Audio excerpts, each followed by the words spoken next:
It's sentencing day for the man at the center of one of the most high-profile murder cases in Northwest history. We know Bryan Kohberger will spend the rest of his life in prison for the stabbing deaths of University of Idaho students Kaylee Gonzalez, Madison Mogen, Xana Kernodle, and Ethan Chapin from Skagit County. But today in Idaho courtroom, their families get a chance to speak directly to their child's killer. King 5's Jake Wittenberg is covering today's hearing from the Ada County Courthouse in Boise. So today, Jake, it will certainly be an emotional day. Oh, most certainly going to be a very emotional day for the families, for everyone involved here outside the Ada County Courthouse, ladies. This is just buzzing with not just media, but locals trying to get into the courtroom today to catch a glimpse of the proceedings. At the front of the line, I just spoke with a couple of young ladies from the University of Idaho, Rachel and Stella. They made the trip here all the way from Moscow, a 6-hour drive, to try to get in the courtroom to support their former classmates. So a long list of people looking to get inside. But look, today is a day of reckoning. It's all about the families today, as you mentioned, a first chance. They get a chance to speak directly to Kohberger after 2.5 years now of grief and despair, and lately frustration. Many families frustrated by the way the death penalty was taken off the table. So here is what we have confirmed in terms of families in the courtroom today. The family of Kaylee Gonzalez, very outspoken about their thoughts. They're expected to speak today, along with the parents of Maddie Mogen, Xana Kernodle, Ethan Chapin's parents, who live in Skagit County. We spoke with them. They are not planning to attend today. They're satisfied just knowing Kohberger is off the streets and will be sentenced to 4 consecutive life sentences without parole. A few other things we're watching for today. Will Bryan Kohberger himself speak? All indications are that's likely not going to be the case, but he does have the right to do so under Idaho state law. He's spoken 5 words since he was arrested in 2022. So again, not a high likelihood that that is going to happen today, but a lot of families hoping to hear something from him, something about a motive as to why he snuck into that house in the middle of the night and killed those 4 students. I spoke with former King County Judge and Prosecutor Timothy Bradshaw about all of this and what to expect. He says today is a day of reckoning. It's a day for explanations. It's a day for showing the victims, showing the court, showing the world that the victims need not be remembered solely for their deaths, but could be and should be remembered for their lives. Do you expect Kohberger to speak? Probably not. We're dealing with somebody here who might be on the scale of certain disorders, such as disorders that don't allow him to experience empathy the way most humans do. We have also confirmed that the county prosecutors who handled the case in Latah County and Moscow police will be speaking after the proceeding today. They're set up a press conference inside the courthouse. We will be there to hear what they have to say now that the gag order has also been lifted in this case. An emotional day from Boise. We'll send it back to you for now.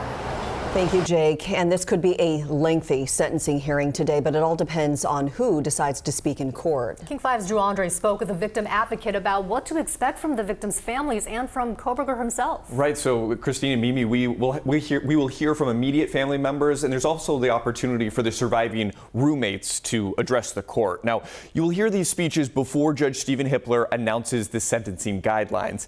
It's the parents and siblings' first chance to address Bryan Kohberger to his face. Like in all criminal cases, King County victim advocate Kimberly Luna told us that each family will handle grief differently and approach their victim impact statements in unique ways.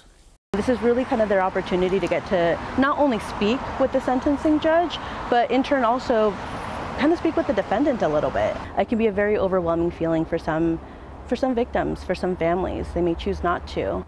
So the victims' families can either read their impact statements or have their victim advocate do so. Of course, many would like to hear why Kohberger committed these crimes. Kohberger can speak at the sentencing, but it's not clear if he will. Luna says in her experience with violent crimes, it's not a given.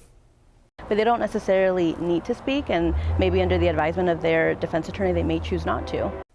Now, the judge said the sentencing may even stretch into a second day if needed to give the victims' families enough time to describe the damage the killings have done to them. Christine. All right, Drew, thank you very much for that. And right now, Kohberger is being held at the Ada County Jail. However, once his sentence is handed down, he will be transferred into the custody of the Idaho Department of Correction.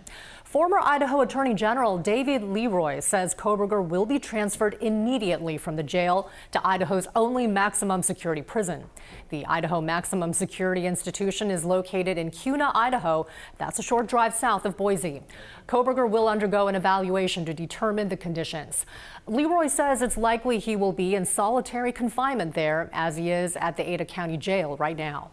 When each new inmate goes to the Department of Corrections, they go through an RDU unit, a reception and diagnostic unit, into which time their crime, their criteria, their personal needs, their mental situation, their health situation is evaluated, and then they are placed within the system by the department.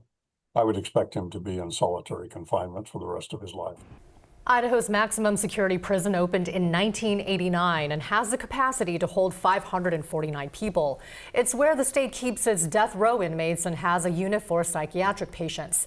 The prison has faced criticism in the past, too. Last year, prisoners organized a 6-day hunger strike over living conditions, and the National Alliance of Mental Illness has spoken out over the facility being used to house people with mental illnesses in need of treatment. While Bryan Kohberger will most likely serve his sentence at the Idaho Maximum Security Institution, there's a chance that he could be sent to another state. Idaho has an agreement with the Saguaro Correctional Center in Arizona. We have seen this happen before. Last year, Major John Kaler was sentenced to life without parole for killing 4 neighbors in Idaho in 2023. He is currently serving his time in that same Arizona facility. Saguaro also houses some inmates from Hawaii and Montana. So the Kohberger sentencing hearing gets underway in just a couple of hours. You can watch it live right here on King 5 starting at 8 o'clock. We'll bring you live coverage from Boise, and we'll have expert analysis here in the studio. You can also watch on our King 5 Plus app.